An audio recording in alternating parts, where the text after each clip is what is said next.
नमस्कार दोस्तों, मेरा नाम है विजय कुमार। आप देख रहे हैं कॉमिक्स पिटारा चैनल को। तो चलिए दोस्तों, राज कॉमिक्स में सुपर कमांडो ध्रुव की इस शानदार कॉमिक्स को शुरू करते हैं, जिसका नाम है रोमन हत्यारा। और ये ध्रुव की दूसरी कॉमिक्स है। तो चलिए बिना किसी देरी की इसकी शानदार कहानी को शुरू करते हैं। तो आप देख सकते हैं इसका कवर पृष्ठ, जो कि कुछ इस तरह का है। ओके, बात बहुत पुरानी है, ईसा से 326 वर्ष पूर्व, यानी आज से 2314 वर्ष पहले की, जब सिकंदर और पोरस का प्रसिद्ध ऐतिहासिक युद्ध अपनी चरम सीमा पर था। पोरस का रण कौशल सिकंदर की सेना पर भारी पड़ रहा था, क्योंकि पोरस ने इस युद्ध में हाथियों का उपयोग किया था और इस कारण यूनानी सैनिकों को पीछे हटना पड़ा था। इतिहास में ऐसा कहीं भी लिखा नहीं मिलता, परंतु ऐसा कहा जाता है कि उस वक्त सिकंदर ने एक ऐसे खतरनाक साधन का प्रयोग किया जिसका कोई काट नहीं था और जो अकेले ही हारी बाजी को जीत में बदल सकता था। और ये खतरनाक साधन था एक रहस्यमय रोमन सैनिक, जिसमें असीम शक्ति थी, गजब की ताकत। और कहते हैं उसकी ताकत का स्रोत था उसका टोप, जो किसी सूफी ने उसको उपहार स्वरूप दिया था। इतिहास गवाह है कि पोरस की हार उसके हाथियों के भड़कने के कारण हुई, और उन हाथियों के भड़कने का कारण था वो रहस्यमय सैनिक और उसका रहस्यमय टोप। और जहाँ तक मेरा ख्याल है, यही वो टोप है, समझे? वाह, ये तो हमारे म्यूजियम की सबसे नायाब चीज़ होगी। इसको तो म्यूजियम में ही पहुँचाऊँगा। मेरे अलावा और कोई इसको म्यूजियम तक नहीं ले जा पाएगा। इनको हवा भी नहीं लगेगी ये टोप कब और कैसे म्यूजियम पहुंच गया। जी हाँ, सिंधु घाटी के खंडहरों में खड़े ये चारों व्यक्ति कुंदनपुर म्यूजियम के डिप्टी डायरेक्टर हैं। बाएं से तिवारी जी, श्रीवास्तव बाबू, खान साहब और मिस्टर डिसूजा। और चारों ये जानते हैं कि जो भी ये टोप म्यूजियम तक पहुंचाएगा, मेयर साहब अगला म्यूजियम डायरेक्टर उसी को बनाएंगे। और इस प्रकार वो कहानी प्रारंभ हुई, जिसने पूरे कुंदनपुर को हिलाकर रख दिया। शुरुआत तिवारी जी ने करी। जहाँ तक मेरा ख्याल है, इस रोमन टोप की सुरक्षा ज़रूरी है, वरना इसके साथ ही मेरा डायरेक्टर बनने का चांस भी उड़न छू हो जाएगा। वैसे भी मुझको बाकी तीनों के नियत पर शक है, लेकिन अब कोई फिक्र नहीं। अब ये फंदा मेरे रोमन टोप की रखवाली करेगा। अब मैं चैन की नींद सो सकूंगा। इधर तिवारी जी की पलकें मूंदी और उधर श्रीवास्तव बाबू ने तिवारी जी के टेंट में प्रवेश किया। वाह, इतनी आसानी से काम हो गया। अब ये रोमन टोप मेरा है। इससे पहले कि कोई जगे, मैं रातों रात रफूचक कर तड़ पर खान साहब भी घात लगाए बैठे थे, और अब रोमन टोप खान साहब के हाथ में था। रफू चक्कर होगा। अरे, अब अपनी खोपड़ी को रफू करता फिरेगा श्रीवास्तव। ये क्या, बड़ी जल्दी में थे खान साहब? कहीं जा रहे थे क्या? कहीं नहीं डिसूजा भैया। अरे, मुझे जल्दी से बाहर निकालो। कहीं किसी सांप वाप ने काट लिया तो मेरी यहीं पर कब्र बन जाएगी। अरे मरे तुम्हारे दुश्मन। ऐसा करो, तुम ये टोप ऊपर फेंको, बदले में मैं एक रस्सी नीचे फेंक दूंगा, बस। तो ये ले कमबख्त, पकड़। धन्यवाद खान साहब, अब तो कुंदनपुर में ही मुलाकात होगी। Bye bye. अरे धोखेबाज, रस्सी तो फेंकता जा। रस्सी होती तो मैं अंधेरे में डिसूजा को जमीन पर पड़ा वो फंदा बिल्कुल नहीं दिखा, जो तिवारी जी ने वहां पर खास तौर से बना रखा था। बचाओ बचाओ! इस चीख पुकार से तिवारी जी की नींद खुली। अरे, ये कौन चिल्ला रहा है? बचाओ बचाओ! और मेरा रोमन टोप कहाँ गया? तिवारी जी तेजी से आवाज की तरफ भागे। ओह, तो तुम हो डिसूजा, धोखेबाज चोर!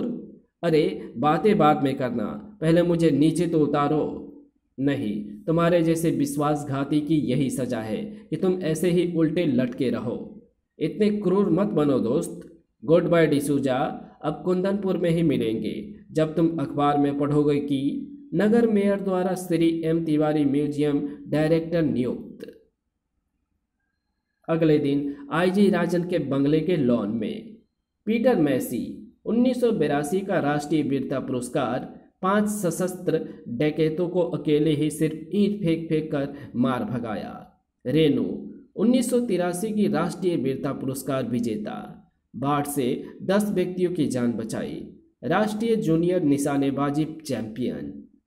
करीम शाह 1981 का राष्ट्रीय वीरता पुरस्कार, नशीले पदार्थों के 7 तस्करों को गिरफ्तार करवाया। और अरे ये चौथा कौन आ गया, इसमें तो सिर्फ 3। श्वेता मेहरा 1984 में पूरी मक्खियों को अकेले ही मार डाला। और ठहर तो बंदरिया, अभी बताता हूँ, मम्मी बचाओ। डरपोक कहेगी। हाँ कमांडो पीटर, रेनू और करीम, तुम तीनों की ट्रेनिंग कल से शुरू होगी। अब तुम तीनों गेस्ट हाउस जाकर आराम करो। Thanks captain. आओ बेटे, कहो कैसी है तुम्हारी कमांडो फोर्स? मेरी नहीं, आपकी पापा। इन सब की इजाज़त आपने ही तो दिलवाई है। वैसे कमांडो फोर्स अभी छोटी होने के बावजूद बिल्कुल मेरे मन लायक है। तीनों कैंडिडेट ईमानदार, साहसी और अपराध के कट्टर अपराधी हैं। इनकी 6 महीने की ट्रेनिंग के बाद अब मैं इनको देश के अलग अलग शहरों में भेजूंगा, जहां ये राष्ट्रीय कमांडो फोर्स की शाखाओं को स्थापित करेंगे और पुलिस को अपराध खत्म करने में पूरा सहयोग देंगे। यही सब सोचकर तो मैंने तुमको इन सब की इजाज़त दिलवाई है। मुझे पूरी उम्मीद है कि तुम्हारी कमांडो फोर्स मेरी उम्मीदों पर खरी उतरेगी। ये मेरा वादा है पापा, मैं आपके विश्वास को कभी ठेस नहीं लगने दूंगा। उसी वक्त कुंदनपुर के 3 अलग अलग हिस्सों में नफरत का सागर उफान रहा था। म्यूजिक डायरेक्टर तिवारी, और ये सब खान और डिसूजा के कारण हुआ। तिवारी कमीने, देख लूँगा तुझे और बाकी दोनों को भी। खान साहब ने भी कच्ची गोलियां नहीं खेली। अगर श्रीवास्तव और खान टांग ना अड़ाते तो तिवारी कभी डायरेक्टर ना बन पाता। मैं किसी को नहीं छोड़ूंगा। और उसी रात जब घड़ी की सुइयां 1 बजने का इशारा कर रही थी, कुंदनपुर म्यूजियम में एक छाया व्यस्त थी। ये रही एक रोमन पोशाक, इससे इफेक्ट और जोरदार आएगा। और ये रहा मेरा प्यारा रोमन टोप। 2 हाथ टोप उठाने के लिए बढ़े, परंतु रोमन टोप छूते ही एक अलार्म बज उठा। विंग! ये क्या? पलक झपकते ही सतर्क म्यूजियम गार्ड कमरे की तरफ भागे। कमरा अंदर से बंद है, दरवाजा तोड़ दो। परंतु कमरे में घुसते ही वे एक क्षण के लिए हक्के बक्के रह गए। एक आश्चर्यजनक दृश्य उनकी आंखों के सामने था। रोमन सैनिक बने उस व्यक्ति ने इसका पूरा फायदा उठाया। इतनी ताकत, यकीन नहीं होता। रोमन सैनिक ने म्यूजियम में तबाही मचा दी। म्यूजियम का मजबूत मुख्य द्वार भी रोमन सैनिक की ताकत के आगे बेबस था। तड़ाक! वो सड़क पर आकर एक क्षण को रुका। सामने से एक कार आ रही थी। ये क्या है? ये तो मुझे रुकने का इशारा कर रहा है, पर रुकूंगा तो ये मुझको मार डालेगा। ड्राइवर का पैर एक्सीलेटर पर दबने लगा। स्पीडोमीटर की सुई उछलकर 90 पर थिरकने लगी, लेकिन फिर भी कार एक झटके से रुक गई। धप! अगले ही पल कार का ड्राइवर उछलकर बाहर आ गिरा। कार एक झटके से आगे बढ़ी और अंधेरे में गुम हो गई। थोड़ी ही देर बाद पूरी सड़क पुलिस की गाड़ियों से भरी थी। सुबह और म्यूजियम के डायरेक्टर श्री तिवारी का दावा है कि उस रोमन टोप को पहनने वाले में आश्चर्यजनक ताकत आ जाती है। ये अंधविश्वासी तो, अरे जाओ, अगर उससे भिड़ंत हो गई तो देखूंगी कि कौन बचाने आता है। तुम लटकती हुई आ जाना बंदरिया। मम्मी, भैया ने मुझे फिर बंदरिया कहा। ठीक कहा। दिन डूबा, शाम ढली और रात गहराने लगी। शहर की सबसे ऊंची इमारत चैपेल की 25वीं मंजिल से चारों तरफ अंधेरे का ही साम्राज्य नजर आ रहा था। मुझे तो हंसी आ रही है। देश के सबसे बड़े म्यूजियम के डायरेक्टर तिवारी जी पत्ते की तरह थरथर कांप रहे हैं। तुम नहीं जानते जैकब, उस टोप को पहनने से असीमित ताकत आ जाती है, और फिर उस रोमन सैनिक के लिए कोई काम असंभव नहीं रहता। शहर की सबसे ऊंची इमारत से अब हम आपको शहर के बाहर के सैनिक छावनी क्षेत्र में ले चलते हैं, जहां एक हवाई पट्टी पर खड़े कुछ लड़ाकू विमानों पर एक सैनिक पहरा दे रहा है। सब कुछ एकदम सामान्य और शांत है, परंतु एकदम से दृश्य बदल जाता है। एक भयावह आकृति ने अंधेरे से प्रकट होकर पहरेदार को दबोच लिया। 2 मिनट की छटपटाहट के बाद पहरेदार का शरीर ठंडा और शांत पड़ गया और रोमन सैनिक किनारे खड़े एक लड़ाकू विमान की ओर बढ़ चला। अरे, इस वक्त कौन पायलट प्लेन उड़ा रहा है? हेलो हेलो, X-501, अपनी पहचान दो वरना हम तुम्हें मार गिराएंगे। परंतु उधर से कोई जवाब नहीं आया। शीघ्र ही 2 अन्य लड़ाकू विमान उस चोरी किए गए विमान के पीछे उड़ चले और इधर चैपल की छत पर। समझने की कोशिश करो जैकब, मुझे पूरा यकीन है कि वो तोप मुझे ही मारने के लिए चुराया गया है और ये काम या तो श्रीवास्तव का है या खान का या फिर डिसूजा का। फिर भी तुम चिंता मत करो तिवारी, मैं अपने सबसे प्यारे दोस्त को कभी मरने नहीं दूंगा। ये इमारत मेरी है, ये इलाका मेरा है, चप्पे चप्पे पर मेरे आदमी बंदूक लिए तैनात हैं। अब तुम्हारा रोमन हत्यारा तुम तक या तो मरकर पहुंच सकता है या उड़कर। ये लड़ाकू हवाई जहाज इतनी रात गए यहाँ क्या कर रहा है? गोलियां चलाओ इस पर। गोलियों की बौछार शुरू हो गई। बुम धाएं, लेकिन हवाई जहाज पर खरोच तक नहीं आई। जवाब में लड़ाकू यान पलटा। उसकी तोपों का मुंह इमारत की तरफ मुड़ा, बड़ाम, और इमारत की छत के परखच्चे उड़ गए। तिवारी जी लिफ्ट की तरफ भागे। तोपें एक बार फिर गरजी और तिवारी जी के चित्रे चारों तरफ बिखर गए। पीछा करने वाले लड़ाकू यान अब दूर नहीं थे। तुमने देखा राकेश? हाँ, अब और कोई चारा नहीं है। हमको इस विमान को नष्ट करना ही पड़ेगा। इसे समुद्र की तरफ खदेड़ो। वो खुद ही समुद्र की तरफ जा रहा है। चलो, इसने हमारा काम खुद ही आसान कर दिया, वरना इसके जलते हुए टुकड़े शहर में गिरते। बम कड़र। दोनों लड़ाकू विमानों की तोपें लगभग एक साथ गरजी। निशाना सच्चा था। जलता हुआ विमान तेजी से पानी की तरफ गिरने लगा, लेकिन रात के अंधेरे में किसी ने भी रोमन सैनिक को सकुशल बाहर निकलते नहीं देखा। विमान के टुकड़े धीरे धीरे समुद्र तल की तरफ बढ़ने लगे और एक रहस्यमय आकृति समुद्र की सतह की तरफ पीछा कर रहे दोनों विमानों ने एक चक्कर काटा और वो फिर तेजी से अंधेरे में गुम हो गए। एक गया, 2 बाकी। अगले दिन मैं अभी भी कहता हूँ आईजी साहब कि वो रोमन हत्यारा मरा नहीं। वो ऐसे मामूली हादसों में मर ही नहीं सकता। मामूली? आप ऐसे एक्सीडेंट को मामूली कह रहे हैं? खैर मिस्टर डिसूजा, मैं कोई ठोस खबर मिलने तक आपको एक अंगरक्षक दे सकता हूँ। यदि आप यही चाहते हैं ना? जी हाँ आईजी साहब, मैं जानता था कि आप मेरी जान खतरे में नहीं पड़ने देंगे। वैसे मेरा अंगरक्षक होगा कौन? उसका नाम है सुपर कमांडो ध्रुव। और थोड़ी देर बाद जब डिसूजा पुलिस हेडक्वार्टर से बाहर निकला तो उसके चेहरे पर निश्चिंतता तैर रही थी। आधे घंटे बाद उसकी कार शहर के बाहर भीड़ों के बीच बने एक केबिन की तरफ बढ़ रही थी। जब तक ये खतरा टल न जाए तब तक ये केबिन मेरा नया घर होगा।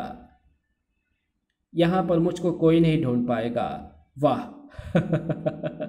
डिसूजा तेजी से कार से उतरा और उसने केबिन का दरवाज़ा खोला। आइए डिसूजा साहब। कौन हो तुम? अंदर कैसे आ गए? मेरा नाम ध्रुव है मिस्टर डिसूजा, सुपर कमांडो ध्रुव। आईजी साहब ने मुझको आपकी सुरक्षा के लिए नियुक्त किया है। तुमको? तुम मेरी रक्षा करोगे? अरे, तुम्हारे जैसे बच्चे की रक्षा तो उल्टे मुझको करनी पड़ेगी। मैं आपकी शंकाओं का कारण समझ रहा हूँ मिस्टर डिसूजा, लेकिन आप निश्चिंत रहिए। वक्त आने पर मैं आपको धोखा नहीं दूंगा। छोटा मुंह और बड़ी बात। खैर, मैंने ऐसे ही वक्त के लिए ये रिवॉल्वर संभाल कर रखा था। बहुत खूब, पर इसकी ज़रूरत आपको नहीं पड़ेगी मेरे रहते। लेकिन एक बात तो बताइए, आपके अलावा श्रीवास्तव बाबू और खान साहब पुलिस के पास क्यों नहीं आए? क्योंकि या तो वे बहुत चालाक हैं या फिर बहुत बेवकूफ़, और उन दोनों में से एक तो खुद ही रोमन हत्यारा है। उसको क्या फिक्र। अंदर बैठे ध्रुव और डिसूजा केबिन की तरफ बढ़ रही तेज पदचापों से अनजान थे। अंदर बैठे ध्रुव और डिसूजा केबिन की तरफ बढ़ रही तेज पगचापों से अनजान थे, और जब तक उनको खतरे का आभास होता, खतरा सिर पर आ पहुंचा था। ओह, आ गया, अब मैं नहीं बचूंगा, नहीं। छनाक। लेकिन इससे पहले कि कोई अनहोनी घटती, ध्रुव लपक कर दोनों के बीच में आ गया। रोमन सैनिक का हाथ बिजली की तेजी से घुमा, चटाक, और ध्रुव उछलकर दूर जा गिरा। एक लंबे डग ने रोमन सैनिक को डिसूजा के पास पहुंचा दिया। भय से कांप रहे डिसूजा को उसने गर्दन से पकड़कर उठा लिया। डिसूजा का दम घुटने लगा, लेकिन साथ ही साथ उसका रिवॉल्वर वाला हाथ ऊपर उठा। परंतु इससे पहले कि रिवॉल्वर चल पाता, ध्रुव एक बार फिर रोमन सैनिक पर टूट पड़ा। लेकिन ये तो मुझे ऐसे मार रहा है मानो मक्खी उड़ा रहा हो। ये लड़का मुझे नहीं बचा पाएगा। डिसूजा का रिवॉल्वर दोबारा उठा। नहीं, गोली मत चलाना। भय से कांप रहे डिसूजा ने कुछ नहीं सुना। उसका रिवॉल्वर एक के बाद एक गोलियां उगलने लगा। पूरा केबिन धुएं से भर गया। पर जब धुआं छटा तो ये क्या? इस पर तो गोलियों का भी कोई असर नहीं। डिसूजा बाहर की तरफ भागा। रोमन सैनिक भी उसके पीछे लपका, लेकिन ध्रुव के कारण उसको फिर रुक जाना पड़ा। इस बार उसने ध्रुव पर अपने शिकार के भागने का गुस्सा उतारना शुरू कर दिया। ध्रुव को वार करने का कोई मौका नहीं मिला। वो किसी प्रकार ताकत बटोरकर उठ खड़ा हुआ, लेकिन तभी एक चमचमाती दुधारी तलवार उसकी गर्दन पर आ लगी और अंदर घुसने लगी। ध्रुव के गले से खून की एक पतली धार नीचे की तरफ रेंगने लगी। अगर इस वक्त कुछ ना किया। ध्रुव ने पूरा जोर लगाया और लकड़ी में गड़ा कीला बाहर आ गया। सट। अगले ही पल ध्रुव का हाथ तेजी से घूमा और इस समय भागने में ही समझदारी है। पीछे देखकर भाग रहे ध्रुव का पैर एक उभरी जड़ में फंसा। वो झटके से नीचे गिरा और उसकी आंखों के आगे धीरे धीरे अंधेरा छाने लगा। कड़ाक। पास आती पदचापों को ध्रुव सुन नहीं पाया। ठक, क्योंकि वो बेहोश हो चुका था। रोमन सैनिक पलटा और अपने असली शिकार की खोज में बढ़ चला। पता नहीं कितनी देर बाद ध्रुव को धीरे धीरे होश आना शुरू हुआ। अरे, डिसूजा जी कहाँ गए? कहीं वे उस रोमन हत्यारे के चंगुल में तो नहीं? नहीं, ऐसा नहीं हो सकता। वो तेजी से कॉटेज की तरफ भागा। कॉटेज तो खाली है, लेकिन ये जमीन पर क्या पड़ा है? ये तो उस गोली का खोल है जो डिसूजा ने रोमन सैनिक पर चलाई थी। लेकिन ये तो ओह, अब कुछ समझ में आ रहा है। वो तेजी से बाहर निकला और अपनी स्पेशल मोटरसाइकिल पर शहर की तरफ रवाना हो गया। और फिर शहर के एक फ्लैट में, हेलो ब्लू बैग, मैं रेड रोज बोल रहा हूँ। गड़बड़ हो गई। डिसूजा बचकर भाग निकला। बॉस। क्या? खैर, जो होना था हो गया, लेकिन अगर तुमने अपनी जुबान खोली तो हमेशा के लिए खामोश कर दिए जाओगे। कभी नहीं। वाह, क्या प्यार भरी बातें हो रही थी। तुम यहाँ कैसे? क्या चाहते हो तुम मुझसे? उस केबिन में सिर्फ 3 लोगों की उंगलियों के निशान थे, डिसूजा, मेरे और रोमन सैनिक के। पुलिस रिकॉर्ड से ये पता करना कतई मुश्किल नहीं था कि वे तीसरी उंगलियों के निशान किसके हैं। वे निशान तुम्हारे थे, तुम्हारे, यानी अपने जमाने के मशहूर दादा रंगा शाह के। तो अब तुम मुझसे क्या चाहते हो? तुम्हारे बॉस का नाम और रोमन टोप का पता। मुझे नहीं पता कि वो कौन है, खुदा कसम। तड़, झूठ। मत मारो, मैं सच कह रहा हूँ कि मुझे नहीं मालूम। बात परसों की है। मैं इसी कमरे में बैठा सोच में डूबा था कि मेरी बेटी के निकाह के लिए पैसे कहाँ से आएंगे, कि तभी ना जाने कहाँ से एक अजीब आकृति मेरे सामने आकर खड़ी हो गई। कौन हो तुम? क्या चाहते हो? लेकिन उसने बिना कुछ बोले मुझे मारना शुरू कर दिया। उसका एक एक हाथ 100-100 किलो के हथौड़े की तरफ पड़ रहा था। तड़। फिर वो रुका और बोला, रंगा साह, ये पिटाई सिर्फ एक नमूना थी। अगर तुमने मेरी बात नहीं मानी तो अंजाम खुद ही समझ सकते हो, और अगर मान गए तो बेटी की शादी आराम से कर सकोगे। मरता क्या ना करता, मैं उसकी बात मान गया। मेरे हाँ कहते ही उसने मुझे कसकर एक झांपड़ मारा और मैं बेहोश हो गया। जब मुझे होश आया तो मेज पर एक चिट्ठी और वही रोमन टोप और उसकी पोशाक रखी थी। ये रही वो चिट्ठी। ओह, समझा। लेकिन फिर डिसूजा का क्या हुआ? वो पूरा प्लान फेल हो गया। तुम्हारे बेहोश हो जाने के बाद मैंने डिसूजा को बहुत ढूंढा, पर वो मुझको कहीं नहीं मिला। तब मैंने सोचा कि क्यों ना मैं ही इस जादुई पोशाक को लेकर उड़नछू हो जाऊं, पर मैं ये नहीं जानता था कि वो शैतान मुझ पर नज़र रखे हुए था। जैसे ही मैं अपने फ्लैट में घुसा, मेरे सर पर पीछे से एक जोरदार वार हुआ, और जब मुझको होश आया तो ना तो यहाँ कोई पोशाक या टोप था और ना ही कोई पैसा। शायद तुम सच बोल रहे हो, पर इतना काम तो तुम्हारा ब्लू बैग खुद भी कर सकता था। सवाल ये है कि उसने तुमको क्यों भेजा, और उसी वक्त श्रीवास्तव बाबू के घर में। हेलो, हाँ खान, तुम कहाँ से बोल रहे हो? मैं पर्ल हार्बर पर समुद्र में खड़ी एक मोटर बोट से बोल रहा हूँ। हाँ, तुम तुरंत पर्ल हार्बर आ जाओ, मुझे तुमसे बहुत ज़रूरी बात करनी है, रोमन टोप के विषय में। बॉस ये सब सुनकर कितना खुश होगा। अभी आता हूँ प्यारे खान, अभी आता हूँ। एक तरफ ध्रुव अपनी मोटरसाइकिल पर पूरे शहर में लापता डिसूजा को ढूंढ रहा था, और दूसरी तरफ श्रीवास्तव बाबू अपनी कार में पर्ल हार्बर की तरफ बढ़ रहे थे। खान साहब को भी बेसब्री से इंतजार था। यहाँ से मुझको दूर दूर तक दिखाई दे रहा है। आज वो श्रीवास्तव का बच्चा नहीं बचेगा। तिवारी मर चुका है, डिसूजा पर हमला हो चुका है। मैं रोमन सैनिक नहीं हूँ, अब सिर्फ वो कमीना श्रीवास्तव ही रोमन सैनिक हो सकता है। आज मैं इस पाप को दुनिया से हमेशा के लिए ख़त्म कर दूंगा, हमेशा के लिए। तो तुम आ गए, अब तुम नहीं बचोगे श्रीवास्तव। जवाब में रोमन सैनिक धीरे से हंसा।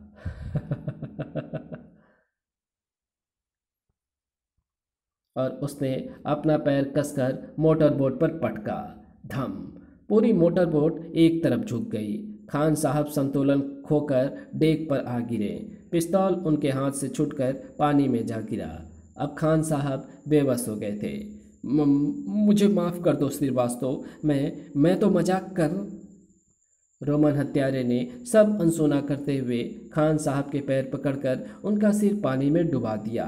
थोड़ी देर छटपटाने के बाद खान साहब का बदन ठंडा और शांत हो गया।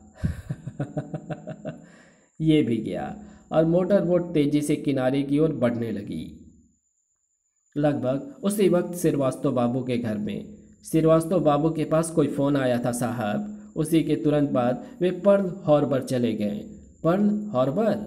ध्रुव एक पल भी नहीं रुका। धर्र। हवा से बातें करती उसकी स्पेशल मोटरसाइकिल सीधे पर्ल हार्बर पर ही जाकर रुकी। कार तो श्रीवास्तव बाबू की ही लगती है। ध्रुव, ध्रुव। ओ डिसूजा साहब, मैं तो आपको ढूंढ ढूंढ कर थक गया। थैंक गॉड कि तुम जिंदा हो। मैं तो समझ रहा था कि रोमन सैनिक ने तुमको। खैर छोड़ो, मैंने अभी अभी श्रीवास्तव के घर फ़ोन किया था, पता चला कि वो यहाँ आया है। बस मैं तुरंत यहाँ चला आया। तो आइए, यहाँ पर सिर्फ एक मोटर बोट ही दिख रही है, शायद उसी में कुछ हो।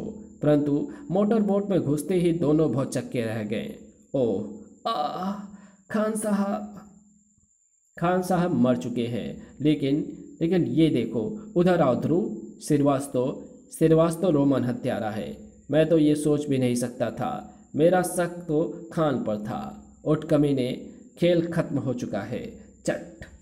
नहीं डिसूजा, खेल तो अब शुरू हुआ है। मतलब अब हर चीज़ शीशे की तरह साफ हो चुकी है। डिसूजा साहब और रोमन सैनिक। क्या बक रहे हो तुम? नाटक करना बेकार है डिसूजा। मुझको तुम पर तभी शक हो गया था जब मैंने तुम्हारे कॉटेज में वापस जाकर वे चली हुई गोलियां देखी जो तुमने रोमन सैनिक पर चलाई थी। वे गोलियां नकली थी। अपने को शक से बचाने के लिए तुमने रंगा शाह को रोमन हत्यारा बनाया। उसके बाद तुम श्रीवास्तव बाबू और खान साहब की घात में रहे। किसी प्रकार तुमको ये पता चल गया कि खान साहब ने श्रीवास्तव बाबू को यहाँ बुलाया है। तुम यहाँ पहले आधम के खान का कत्ल किया और फिर जब श्रीवास्तव बाबू यहाँ आए तो तुमने उनको किसी प्रकार बेहोश कर दिया। अपनी पोशाक उनको पहना दी और बाहर आकर मेरा इंतजार करने लगे। बस क्या सबूत है इसका? ये रोमन टोप। मैं शर्त लगा कर कह सकता हूँ कि इस पर हर जगह तुम्हारी उंगलियों के निशान हैं, जो अगर तुम निर्दोष होते तो इस रोमन टोप पर वे निशान कभी ना होते। तड़ाक! इतने चालाक हो तो अब अपनी मौत से बच लो। डिसूजा के जोरदार वार से ध्रुव केबिन के अंदर आ गिरा। डिसूजा ने लपक कर केबिन बाहर से बंद कर दिया। भागने की कोशिश बेकार है डिसूजा, ये दरवाज़ा तोड़ने में मुझे सिर्फ 2 मिनट लगेंगे। कड़ाक! और तब तक मैं तुम्हारे लिए तैयार हो जाऊंगा। दरवाज़ा टूटा मगर तब तक देर हो चुकी थी। ओह, अगर इसने मुझे पकड़ लिया तो मेरा बचना असंभव हो जाएगा।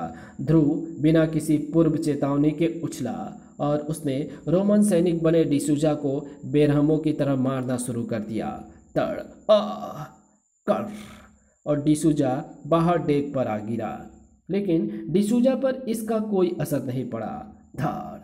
उसके एक ही वार ने ध्रुव नीचे आ गिरा। अब मैं तुमको बताऊंगा कि रोमन हत्यारे से उलझने का क्या नतीजा होता है। ध्रुव को अपनी गर्दन की हड्डियां चटकती महसूस हुई। वो समुद्री चिड़िया! ध्रुव के घुटते गले से एक हल्की सीटी उबली और अगले ही पल उड़ती चिड़िया विद्युत गति से नीचे उतरी और टक! ध्रुव एक बार फिर आजाद था। ऐसा मौका दोबारा नहीं मिलेगा। ध्रुव ने डेक पर पड़ी लोहे की मोटी चेन उठाई और मेरे ख्याल से ये चेन इसको बांधने रखने के लिए पर्याप्त होगी, लेकिन ध्रुव को तुरंत ही पता चल गया कि उसका ख्याल गलत था। कड़ाक! इस बार ध्रुव के लिए कोई मौका नहीं था। डिसूजा के हाथ ध्रुव के गर्दन पर कस गए। ध्रुव के पैर हवा में उठ गए और उसका दम घुटने लगा। उस पर बेहोशी छाने लगी, लेकिन बेहोशी की हालत में भी ध्रुव के हाथ उठे और डिसूजा के सर पर रखा रोमन टोप ध्रुव के हाथ में आ गया और पल भर में खेल पलट गया। मेरी ताकत कहाँ गई?